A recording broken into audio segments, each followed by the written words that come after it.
Hello and welcome to the Ice Guys. This is the show that takes you into the world of the National Hockey League. Every game, every day, from a betting perspective. With pro sports handicappers, Ian Cameron, Alex B. Smith, and various guests from the world of hockey and sports betting. And now, here's your host, Ian Cameron.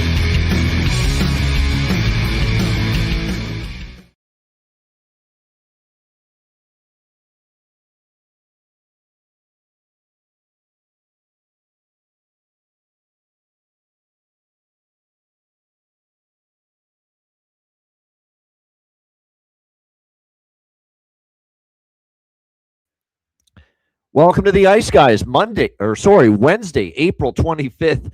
Ian Cameron with you. We had a little mute problem there, but that's fixed. We're good to go now and ready to rock on this Wednesday. We have two NHL games tonight on this Wednesday slate. Looking forward to that. Alex has taken the day to just get that foot healed up a little bit more, which he's been dealing with for a little bit. He'll be back tomorrow. Matty Rob, we hope his audio issues will be all good and back in order tomorrow on the Thursday show as well. So just you and I here on this Wednesday edition of the show. We want to thank everybody for turning out, showing up, and being there with us last night on the Betcast. A lot of fun as always. Just great company, hanging out with everybody. Obviously on the Betcast, we really do have a great group, of fellow hockey bettors. People that love the sport, people that love betting on hockey, and we just really do have a good group of people. I mean, that becomes pretty clear, pretty evident every time we do a Betcast. So, like I said, it was a lot of fun. Benji, you were one of the many great people we were able to hang with last night. Thank you for joining us. I'm glad you made that decision. It was great. Everybody that was on the Betcast last night, it was a lot of fun as always, and it had been a while. It was our longest stretch of the season that we had gone without having a Betcast. So it was nice to get back into the groove last night. We had a lot of people joining us. We also had just some people coming in and saying hello and thanks for your work, the work you do, and thank you for the efforts of doing this show every day and just coming in to say hello for a minute or two and popping in and just leaving after a couple minutes. That's okay as well. So, and then there were people that stayed for the whole night. So, like I said, it was a lot of fun. It was an unbelievable night of action on the ice last night. As far as the what we saw in many of the games, exciting finishes, comeback attempts. Obviously, there were a ton of games with playoff implications. So it really made for an entertaining Tuesday night in NHL action. Shout out to at late in the night. I think Distance was his name. Who came on late, was pretty. He was a riot in the late night hours, joining us toward the end of the Betcast as well. Landon was on. Goose. Obviously Robert, Jonathan Davis, the usual people were on the Betcast in the early part as well. Tim. I mean, it goes on. Just tons of great people on the Betcast. I wish the live bets had gone a little bit better. It wasn't our best night with the live wagers, in-game wagers. But I can say as we look back on the Tuesday card, it was a good night for a lot of the pregame stuff. We had a lot of winners with the pregame stuff, the pregame bets last night. And one of them was the Columbus Blue Jackets, a massive 2 points for them as they beat the Philadelphia Flyers by a score of 3-2. And don't look now because of some of the other results that took place, the Islanders and the Penguins losing. The Blue Jackets are now second in the Metropolitan Division. And if the playoffs started today, the Blue Jackets would have home ice advantage in the first round. Unbelievable stuff, considering this was one of the worst teams in the Eastern Conference.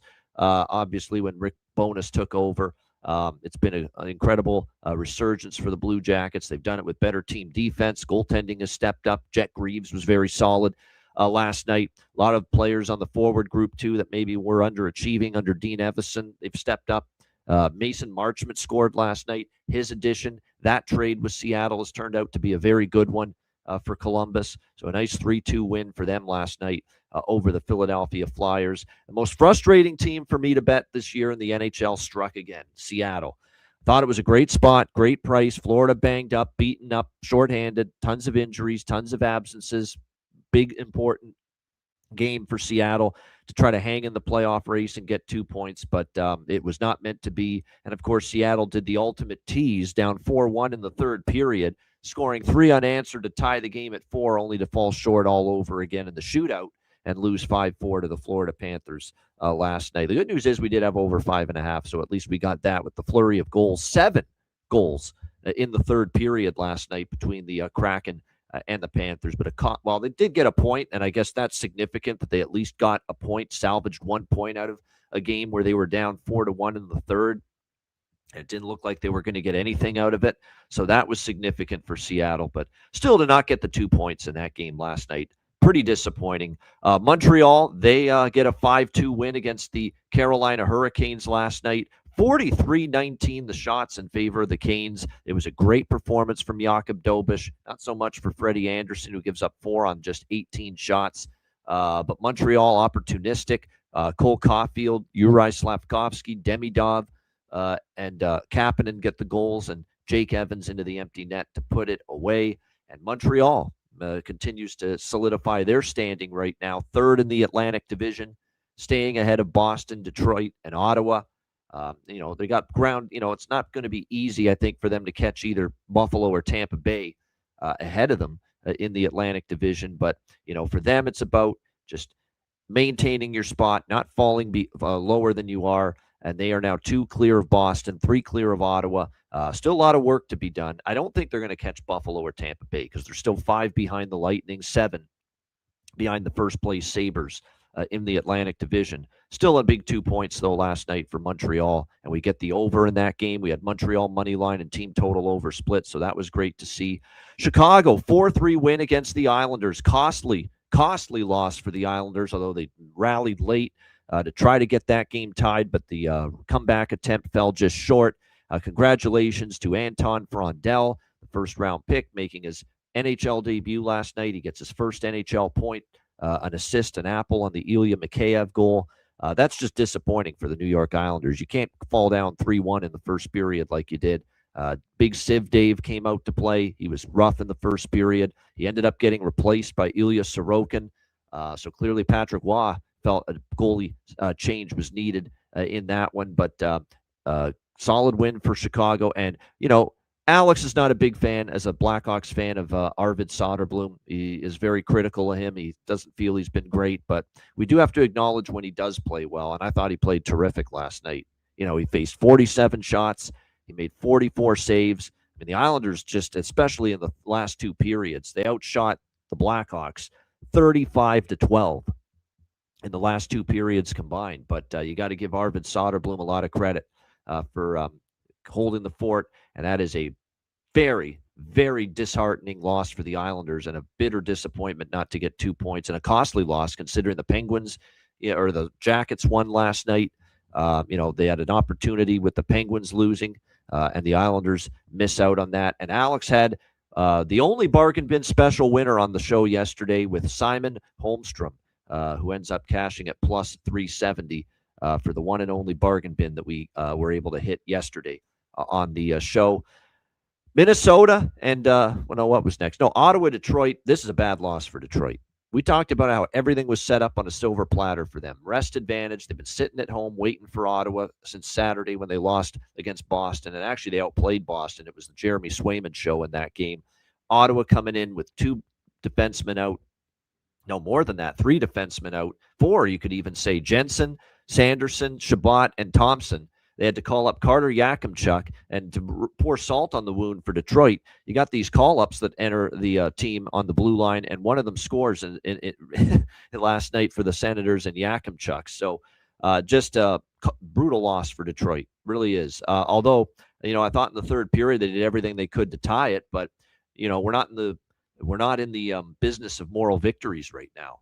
You have to get 2 points in a game like that. Ottawa's on a back-to-back. They're riddled on the blue line with injuries. You've got a huge rest advantage. You got to win that fucking game. That's all there is to it. And it's a bad loss for Detroit.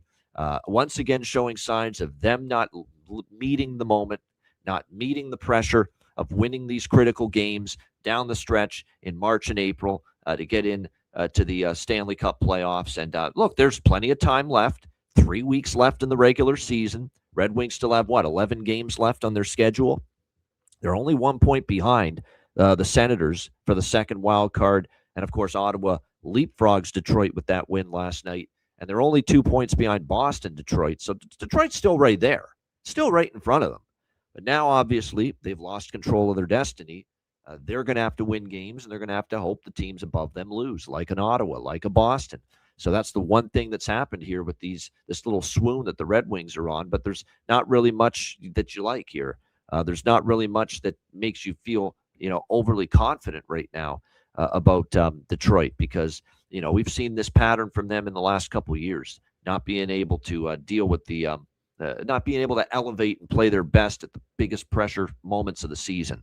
And that's a bad loss for the Red Wings last night, losing 3-2 to Ottawa. Toronto, they hand Boston a 4-2 loss last night in Boston, where the Bruins have been almost unbeatable for the better part of the last 2 months. But the Leafs go in there to TD Garden and get a 4-2 win over the Bruins. This was right up there as another disappointing loss. And this was warranted. This was a deserved loss for the Boston Bruins, because Toronto flat out outplayed them start to finish.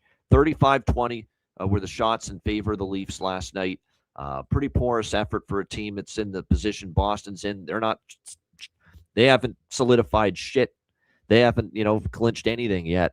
And yes, they have the number one wild card spot still, but it's a very tenuous lead that they have. They're only one up on Ottawa, who have the second wild card, one up on the Islanders, who are on the outside looking in now after last night, and 2 points up on Detroit. So Boston still has plenty of work to do. They haven't clinched anything yet. And that's a very disappointing loss for them, 4-2 last night to the Toronto Maple Leafs. Colorado, they beat up on Pittsburgh 6-2. I kind of thought, Colorado would certainly be amped up. You're playing 8 days later the team that just embarrassed you on your home ice 7-2 in Denver, playing this Pittsburgh team, getting another chance at them, and they left no doubt in this game. They put the boots to Pittsburgh early, 4-1 after the first period. First period winner with the Colorado team total over last night in that game. And then, of course, later on, the full game over, which I also took, ended up cashing in. And it was just Colorado cruising, rolling to victory last night in that one. So 6-2 Avs. And not just that, but some injury concerns now for Pittsburgh. Evgeny Malkin and Anthony Mantha have already been ruled out for the Penguins when they play Ottawa tomorrow night. So that is not what you want to see for this Penguins team. This Penguins team is a disaster defensively. I don't know what else to say. How else do you want to phrase it right now? They're playing track meet hockey every night, and it's been good because I've been on these overs every night for Pittsburgh pretty much, but they are just a mess defensively. You can't rely right now on either Arturs, Shelovs, or Skinner for the Pittsburgh Penguins. They've both been shaky in net for the Penguins to go along with that Swiss cheese defense on the blue line. So that's the problem for the Penguins. When they win games, it feels like they got to score 5 or 6 to win because of just how much they've struggled to keep the puck out of their net. Tampa Bay with a 6-3 win against Minnesota. There were a couple of great fights in this game. Perry got lit up by Michael McCarron, just destroyed Corey Perry in that fight. A bloody mess after that bout. And then it was a dandy with Scott Sabrin and Nick Foligno in that game last night. So that was a very, very contentious game for two teams that are in opposing conferences. But Tampa Bay, after a slow start, down 2-0 after the first period, they roar back. They win 6-3 last night in that one. So pretty solid comeback victory there for the Lightning. Pretty good that they were able to find the energy to come back, too, because they were coming off a Western road trip. I was worried about trusting Vegas, and my worry was confirmed. They lose 4-1 to Winnipeg. I know they got off the Schneid beating Dallas. But again, offense hard to come by. Another game where they are stuck and score just one goal. I thought they outplayed Winnipeg a little bit, 27-21, but doesn't matter when you can't put the puck in the net. And it's another game where the Golden Knights don't put the puck in the net. And the Winnipeg Jets end up with a 4-1 win. And here's the Jets somehow just hanging around. Winnipeg now 5 points back of the second wild card held by Nashville. So they're still hanging around. Vegas can't make up any ground. Vegas now 1 point behind Edmonton in the Pacific, and they've now fallen 6 points behind the first place Anaheim Ducks in that Pacific division. So Vegas losing ground at the moment, and we're at the point now with Vegas here where, the Kings are now only 4 back of them. So, I mean, it's not totally out of the realm of possibility. Vegas could fall right out of the playoffs. I don't think it's going to happen because I don't trust the LA Kings enough to usurp them, but at the same point in time, they're leaving it to chance, Vegas, that they could fall right out of this thing.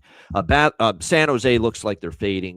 They're running out of gas. I think, too, a lot of these young kids playing 82 games, it's a new, especially when it's such intense hockey, you gotta bring it every night, and it feels like they're running out of steam here down the stretch, San Jose, but that was an ugly first period. They basically lost the game in the first 20 minutes, down 5-1 after that first period, and Nashville cruises to a 6-3 victory over the Sharks. Fifth straight win for Nashville. Unbelievable job by them. They are second wild card after that win last night, and up by 3 on the Kings, 5 on the Kraken, 5 on the Jets with that second wild card spot. New Jersey, how about them? Going into Dallas, beating the Dallas Stars 6-4. We cashed the best bet over 5.5 in this game easily. Didn't have to sweat that one at all. And we did have the Dallas team total over, which hits, and that's the beauty of the team total. Team doesn't have to win the game. You can win your bet, though. And we saw that with the Dallas team total. That's why I love team totals, especially with the as over the money line in some instances. You can win your team total over, and the team doesn't necessarily have to win the game. And we saw that with the Stars last night. Team total hits, even though they lose 6-4 to the New Jersey Devils. I think you look at this situation here for the Devils. It's a good win. Look, they're a good offensive team. I don't love their defense. I don't love their goaltending. But when you've got Jesper Bratt heating up, he was one of the goal props I mentioned, and he's a streaky scorer. And right now, I think it's 3 or 4 in a row games where he's scored. And Jack Hughes has been on a tear post-Olympic break. That gold medal winning goal in overtime that beat Canada has gone right to his skates. It's they can score. That's never been an issue. They got a good offensive team. Timo Meier scored last night. It's been the defense that's been the issue. That's why they're a dead nuts over team right now. Other than games against snails and defensive-minded stalwarts like Washington and a couple others, every recent Devils game has gone over the total. Connor Brown, good call by Benji in the chat. He's been doing good at this point in time. So, like I said, right now, my thought process moving forward with New Jersey is over in their games until proven otherwise, because that's kind of the way they're playing right now. And 6-4 for the Devils there against the Stars last night. St. Louis, I mean, think about that the Blues were coming off a road trip. Washington's been playing pretty good hockey. Washington actually went with Logan Thompson, and it's not Logan Thompson's fault. He only gave up 2 goals, but shut out by Joel Hofer. A solid game in net. And the St. Louis Blues shut out the Washington Capitals 3-0. And that's been the one issue with Washington. Not enough offense half the time. When they lose, it's usually because they get shut down. They get shut out. They only score 1 or 2 goals. And they're not a great offensive team. Certainly not right now, at this point in time. And like I said, I think it's a situation where they relied a lot on Logan Thompson being damn near perfect to win some of those games that they've won recently.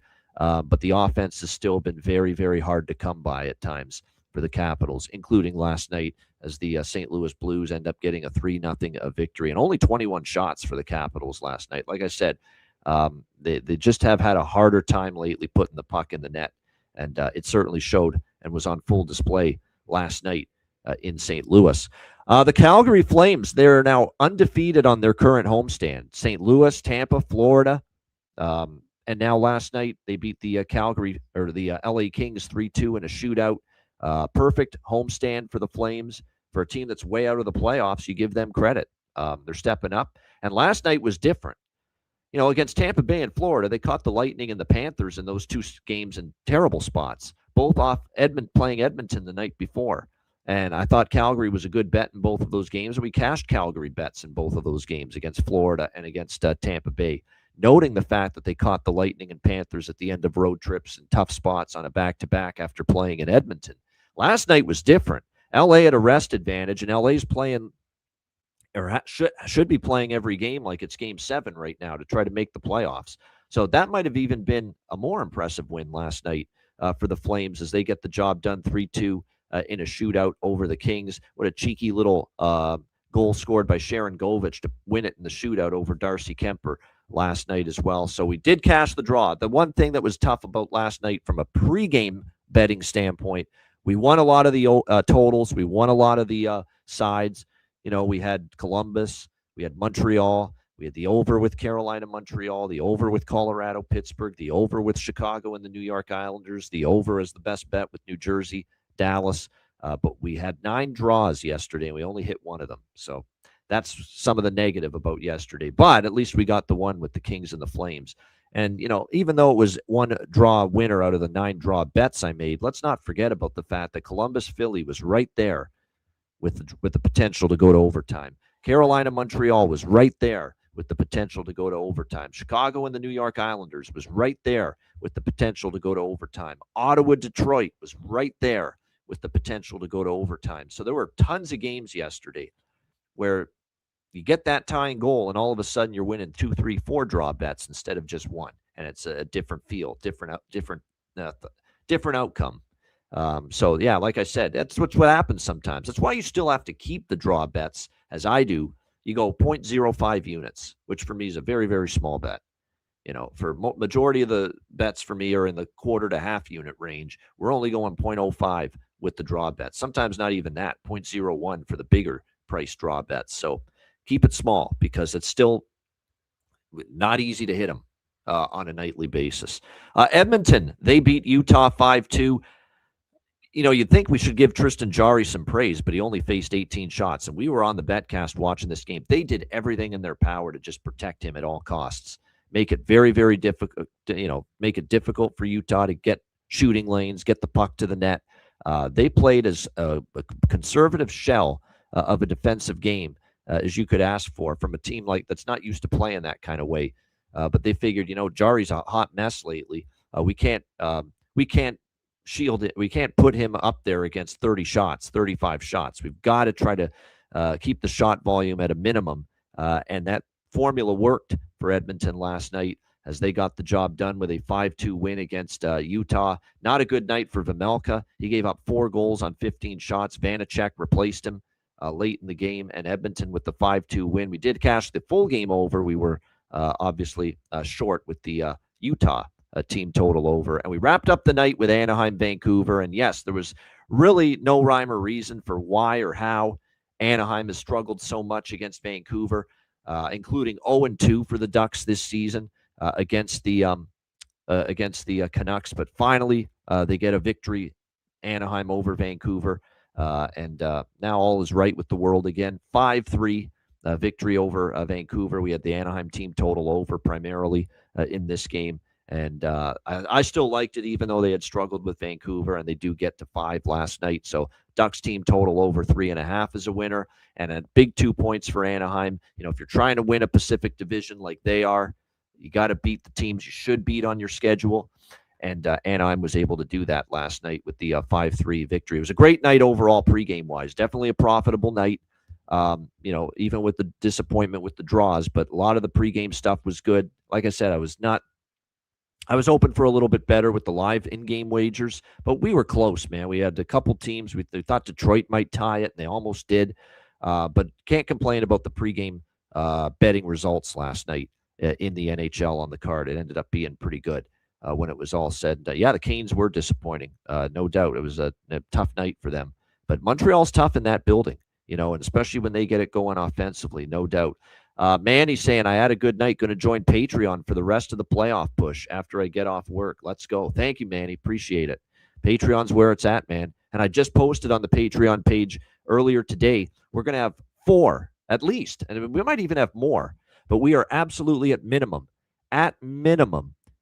we are going to have 4 Patreon exclusive live betcasts in April. We're going to have 2 before the regular season ends, and we're going to have 2 for the first round of the Stanley Cup playoffs in late April. And these are all Patreon exclusive live betcasts, all 4 of them in April. Now, we will have a free-for-all betcast in April as well, but this is in addition to that. 4 Patreon exclusive live betcasts in April. We're going to have 2 in the very early part of April before the regular season ends, and we're going to have another 2 Patreon exclusive live betcasts in the Stanley Cup playoffs in the first round in late April. So if you loved last night's betcast, there's a lot more where that came from on the way. We're going to have another free-for-all open to the public live betcast in April, and then we're going to have 4 Patreon exclusive live betcasts available only to Patreon Ice Guys members. So again, looking forward to that for sure. And it's gonna be busy, guys. Get ready. Get those betcast. Get those betcast shoes on, because we're gonna be loading up with the betcasts here coming up in April and beyond. We're gonna have a bunch in May and June as well during the Stanley Cup playoffs. All right, let's get into Wednesday's card. We've got 2 games, and we will begin with the Boston Bruins and Buffalo Sabres. This is your TNT national game tonight. Buffalo minus 200, home favorites. 6.5 being the total in this game. It should be a good one. We got the Bruins coming off a disappointing loss last night against the Toronto Maple Leafs, and I mean very disappointing loss. So they'll be looking to bounce back here. Now, it's a weird situation because you got the Bruins on a back-to-back. A lot of people look at that as a bet against spot. And then you got Buffalo, though, coming back after a long road trip out west in California. I wouldn't exactly call that a great bet on spot either. So has me kind of perplexed how to handle this game. What I'm going to do here is because, Boston's probably going to have some energy. And Boston, I think, is going to have a little pep in their step early in this game tonight after losing 4-2 to the Toronto Maple Leafs last night. Now, I'm not going to take them first goal, first period. Last time I projected Buffalo to be in a miserable spot, it was that game against Tampa Bay, 8-7. They beat the Lightning. It was one of the all-time classics you're ever going to see in the regular season in the NHL, that game. It had everything. It had line brawls. It had fights. It had 15 goals. And I projected Buffalo because they won that game. They're going to be flat as a pancake that next game, early in the game against the San Jose Sharks. Well, they got out to a 2-0 lead in that first period against San Jose, and then they ended up winning that game 6-3. So they were spot-proof. And there's been a lot of times that the Buffalo Sabres have been spot-proof this season. So I'm not knee-jerk reacting to the Sabres coming off the road trip here out west and going in the direction of Boston, first goal, first period. What I am going to look at here in this game is first period over, and more specifically, the bet I really like in this game early, both teams to score in the first period. I think that's a great look. I really do. Because I think we saw Buffalo in the San Jose game after the Tampa game. We saw them jump out to a lead. We saw them get 2 goals. They also conceded a goal and gave up a goal in the first period of that game against San Jose. So I think both teams can get on the board in this opening 20 minutes here tonight. Boston, again, we always say this about the teams on the back-to-back. Your energy level is at its highest, is at its peak early, and then your legs start to feel it later in the game. And that's second and often in the third period in particular. You start to maybe fade a little bit. But I think after that disheartening loss last night against Toronto, you're going to see a good-spirited effort here from the Bruins early in this game. What's the Bruins' first period goal price? Give me that as well. Give me that. At FanDuel, it's minus 136. Boston, first period goal. Give me that. Boston first period goal, minus 136. And I want to bet that, not first goal, first period, because this could be one of these deals again where Buffalo scores first, makes it 1-0, and then Boston ties it. Or Buffalo scores a couple, like the San Jose game I'm referencing. Buffalo scores the first 2 goals, and then Boston gets on the board to cut the lead to 2-1. We could get one of those deals as well. So that's why I prefer Boston first period goal. I'll lay the $1.36 on that rather than first goal, first period, because Buffalo is pretty damn good at home scoring the first goal. And if they and the worst potential worst spot you could imagine after that crazy Tampa game, Buffalo playing San Jose at home, and they still scored the first goal. So that's why I prefer going this route instead. Give me the Boston first period goal, minus 136, first period over. And the bet I like the most is both teams to score in the first period. This is a fantastic game to use that derivative bet. It really is, because I think Boston's going to come out storming after losing last night. Buffalo a little sluggish defensively, possibly coming off the West Coast, but Buffalo being good enough offensively to chip one in too. It's plus 162, by the way, at FanDuel. Plus 162. At FanDuel for both teams to score in the first period. So I like that. I like all those bets more than anything for the full game. Full game, I'm not enamored with much, to be honest with you. Everything I like here is early in this one with the Bruins and the Sabres. What I can tell you is head-to-head, the Bruins had owned the Sabres, but the Sabres are kind of leveling the playing field of late. Sabres are 4-2 in the last 6 meetings against the Boston Bruins. And don't forget, Buffalo's coming off a 6-5 overtime loss to Anaheim to end that trip. While that was a great trip overall, 3-1, beating Vegas, San Jose, and LA, they ended it on a sour note. They did look a little fatigued in that Anaheim game, but I think you will still get a pretty good effort from the Sabres here. The question is, how high will that energy level be coming off the road trip? But I think there's great energy, frenetic energy early here tonight, and that's why I like that first goal or both teams to score in the first period here is definitely what I'm most interested in here with Bruins and Sabres. The draw, maybe. I don't love it, the draw here. I don't love it, but we have seen this series of Bruins-Sabres. It went past regulation 2 of the last 5 between them. Boston has still, over the course of the last 10 games, been a pretty strong draw team. 5 of their last 9 for the Bruins have gone past regulation. So this is a draw I'm on the fence with. Maybe I'll sprinkle, because there's only 2 games, I'll probably sprinkle on the draw a little bit. But I don't want to lead anybody down a primrose path of believing I love this draw, because I don't. As far as props for this game, there are a few things that I like as far as goal props here tonight. Elias Lindholm for Boston has scored in back-to-back games. He might be worth a look at a pretty solid, close to plus 400 price. We got to look at Zach Benson here for Buffalo. There's no question. Zach Benson has scored in back-to-back games for the Buffalo Sabres coming into tonight. And plus to factor in where he is right now in this lineup for Lindy Ruff, although they moved him down, but he's still been able to find the back of the net back-to-back games. So I do like Benson here for the Sabres. Now, they've been playing him at times with Thompson and Tuck. Right now, some sites have Peyton Krebs with Thompson and Tuck, but, Lindy's used Benson up there before quite a bit. So like I said, Benson's still worth a look. He scored in back-to-back games here for the Sabres. Josh Doan, Jack Quinn. I would say Pavel Zacha, who's been, I think, for the last month, one of the better scorers for the Boston Bruins. I always talk about the combination of Marat Husnudinov and Fraser Minton. They could be worth a goal prop sprinkle. We do have the former player angle for Boston with Casey Middlestat going up against his former team, the Buffalo Sabres. Sam Carrick's not a crazy option. Like, there's some good. This is one of these games where you like so many goal props just because there's so much value out there with a lot of these players that you just sprinkle around and look toward. Obviously, just to hit a couple and you'll come out of it with a nice profit, because there's a lot of value. Benson, Lindholm, Doan, Quinn, Middlestat, Husnudinov, and Minton, Zacha. You go on down the list, there's some good ones for sure. Yeah, Pasternak on a 4-game assist streak, Morgan Geekie on a 4-game assist streak, and Charlie McAvoy has been tearing it up as far as points lately for the Boston Bruins. I'm looking at it. Yeah, he's got points in 9 of the last 10 games for this Bruins team, and his point prop minus 135 is not that bad.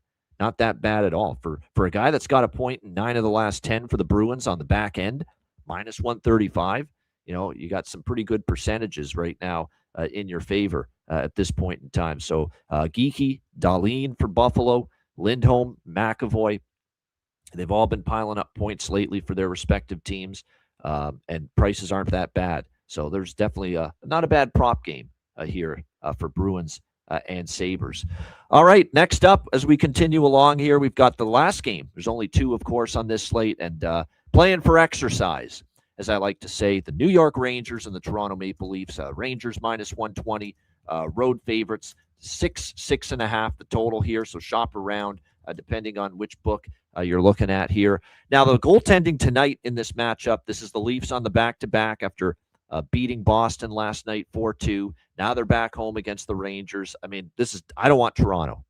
There's no chance I'm betting Toronto. It would be so Toronto to beat Boston, a team they don't like, grudge match, division rivalry, beat Boston, play spoiler, hand the Bruins a costly loss when they're trying to make the playoffs, come back home and just absolutely lay an egg here against the New York Rangers in a sterile environment at Scotiabank. It would just be so Leafs to do that. So no chance, none, zero for me putting money on the Toronto Maple Leafs tonight after a big win last night. That's just not going to happen. Now, the question is, do I want to back the New York Rangers badly enough? And do I want to lay minus 120 with them on the road? No, probably not. That being said, if I was forced to bet a side here, I would look at the Rangers only here in this one. Toronto is playing. They are cold, but do you really trust them to have the same intensity as last night? This is the New York Rangers, man. I mean, I don't trust Toronto. Now, I will say for the Leafs, the Boston game that was great last night. They played hard, they played well, and you tip your cap to the Leafs last night. They played a really good game, and even against Ottawa, they did. Ottawa, they got outshot 44-14. They didn't play that bad against Carolina. They lost 4-3 in overtime at home. I get it. I'd just rather not bet either of these teams, but I'm just saying I just do not off a win. Let's go back and look at Toronto. What have they done off a win lately? Because we know wins have been few and far between. I've got Toronto 0-1, 0-2, 0-3. Their last three off a win. Yeah, and all these wins since they fell out of the playoff race. They have not been good stringing wins together. The Toronto Maple Leafs. So yeah, by default, I lean Rangers, but I'm not that excited about betting them. That being said, you do have the Rangers in their stronger split, home versus road. The Rangers are a pitiful, pathetic 9-25 at Madison Square Garden, but they are a respectable 19-18 on the road. They're actually one game above 500, the New York Rangers on the road. I lean over, though. I'm going to probably take over 6. That's probably what I'm going to bet here in this game. And even I don't love that simply because the goaltending here is going to be Joseph Woll for the Leafs on a back-to-back because they gave Stolarz the start last night. And you've got Igor Shesterkin for the Rangers. And Shesterkin's been really good lately. Like he could be an overkiller with the way he's been going of late for the New York Rangers. He was excellent. He was beyond stupendous against Ottawa. He's the only reason they were still in that game. Against the Ottawa Senators. So the goaltenders could keep this low scoring, but I don't know if the blue lines in front of these teams, the goaltenders, are going to keep it low scoring because they're a mess, both of these teams defensively. They really are. Now, the Leafs finally played a better defensive game last night, but prior to that Boston game, they're getting caved in, and they're giving up just a shit ton of shots. These are both teams we want to target for over shots on goal and over saves props as well. The Leafs have been giving up a ton of shots and getting caved in. The Rangers have been giving up a ton of shots and getting caved in. So, this is when now they're playing each other here in this game. So, like I said, maybe you want to look toward Shesterkin over saves or Woll over saves and hope at least one of them hits for you because these are two teams that have certainly been giving up a ton of goal shots of late. You could go in that direction as well. Yeah, I'll get in on over 6, but like I said, lukewarm on it. I like it. I don't love it. That being said, I mean, I do expect chances for these two teams, and Jonathan is putting a pretty impressive stat in the chat here about how these New York Rangers games on the road have been over machines. There it is. New York Rangers last 7 road games for them. The combined goals 9-6-9, 8-9, 11-7. So there you go. The last 7 Ranger road games, only one of them has had a game with just 6 goals, and the other 6 of those 7 have all gone over 6 goals. So there you go. Yeah, that makes you feel a little bit better about looking over the total here in this game. So yeah, I'll go over 6 minus 120 here in this Rangers and Leafs game. It was 6-2 Rangers when they met at Madison Square Garden earlier this month. Since both teams basically knew they were not playoff teams, I discount the 2-1 game in October early in the season. Both teams thought they had a promising season ahead, which obviously did not turn out to be the case. So, yeah, over 6 minus 120. And Addison, I want to point out what he's mentioning. It's worth pointing out the second period over streak for the New York Rangers.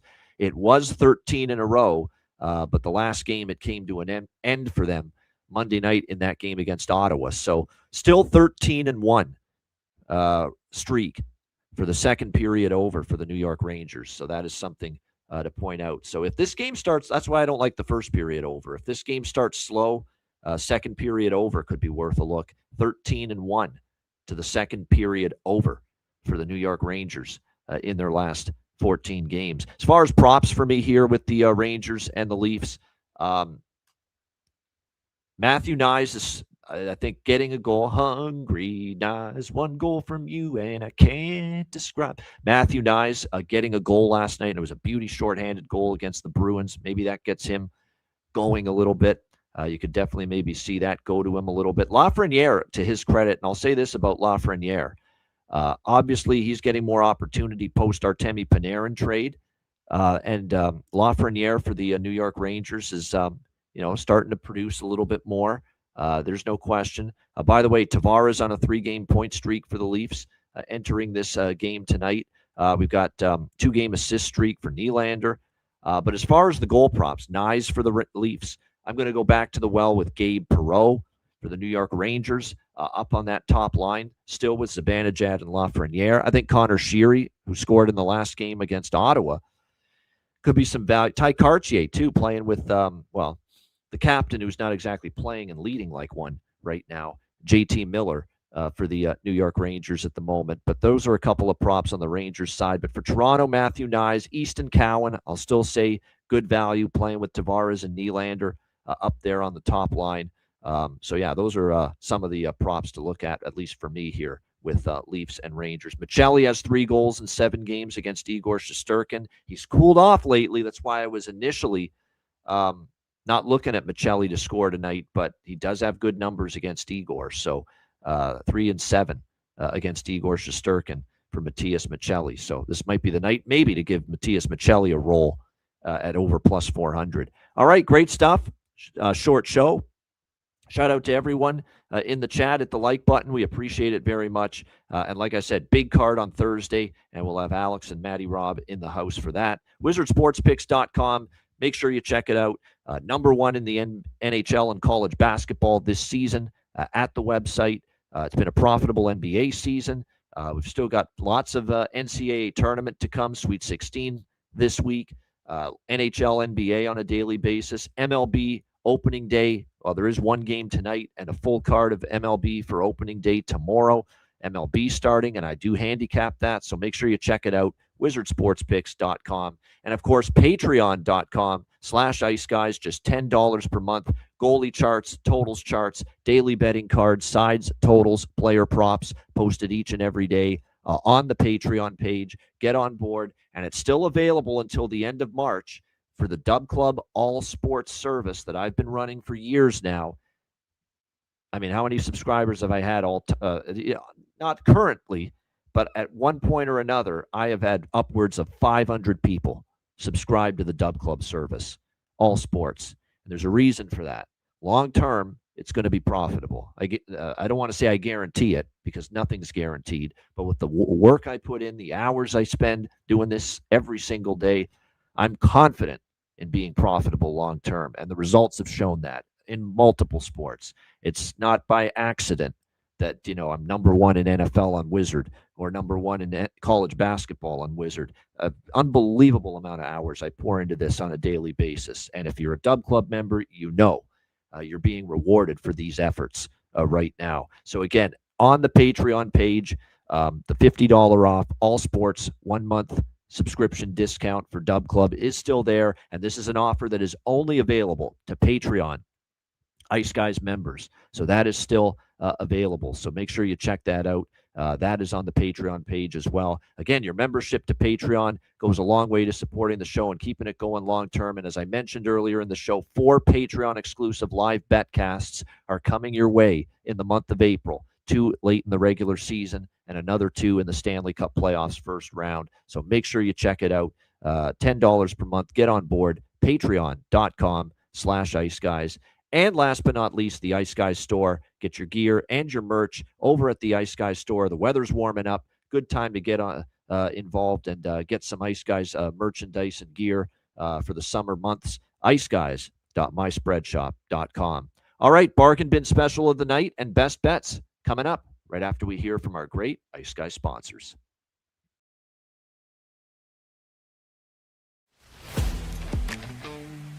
Wizard Sports Picks. featuring the finest handicappers in the universe. Sharp insights, trusted picks, and relentless results. We strive to help you become consistent winners. This is Wizard Sports Picks.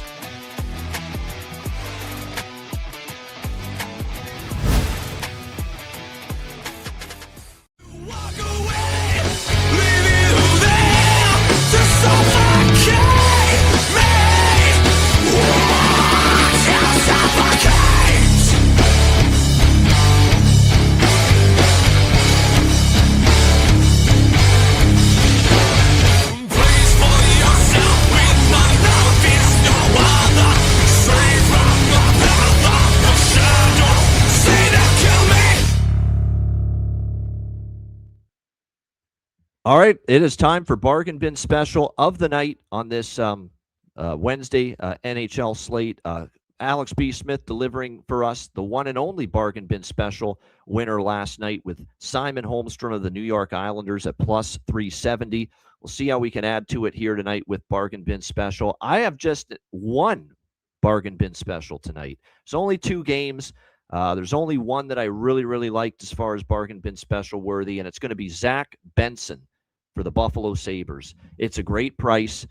He scored in back-to-back games here for the Buffalo Sabres, and certainly and plus he has had at least some recent games where he's been playing on the top line. I don't know if he'll be there tonight, but still, you're talking about plus 525 at FanDuel and at BetMGM. They have the same price as well, plus 525 for someone that has scored in back-to-back games. So give me Zach Benson for the Buffalo Sabres, plus 525 for my Bargain Bin Special for this Wednesday NHL card. All right, best bets. Finally, we're starting to get back in flow with best bets after that dreadful slide that we had. We've cashed, I think, 2 of the last 3 with the best bet, including New Jersey Dallas over last night. I'm going to that first period, both teams to score, plus 162. It's a short card, not much to choose, not a big selection to choose from. But I like that a lot. That first period, both teams to score for Bruins and Sabres. I think the Bruins come out with a fast start after the loss last night. Buffalo lost that last game of the road trip. I think both teams get on the board early in the opening 20 minutes. So we'll go with Boston, Buffalo, both teams to score, first period, plus 162 for my best bet here for this Wednesday NHL slate. Shout out to everyone in the chat.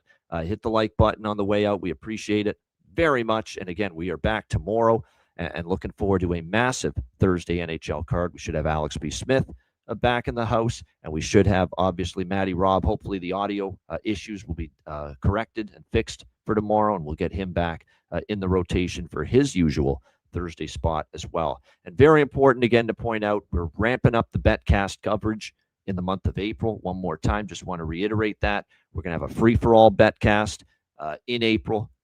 It'll be in the regular season, the early part of April, and then we're going to have 4 Patreon exclusive live betcasts available only to Patreon Ice Guys members in the month of April, in addition to the free-for-all one. And those 4 betcasts exclusive to Patreon members, 2 of them will be in the regular season early in April, and the other 2 will be during the first round of the Stanley Cup playoffs in late April. So, like I said, we've got tons of betcasts coming up.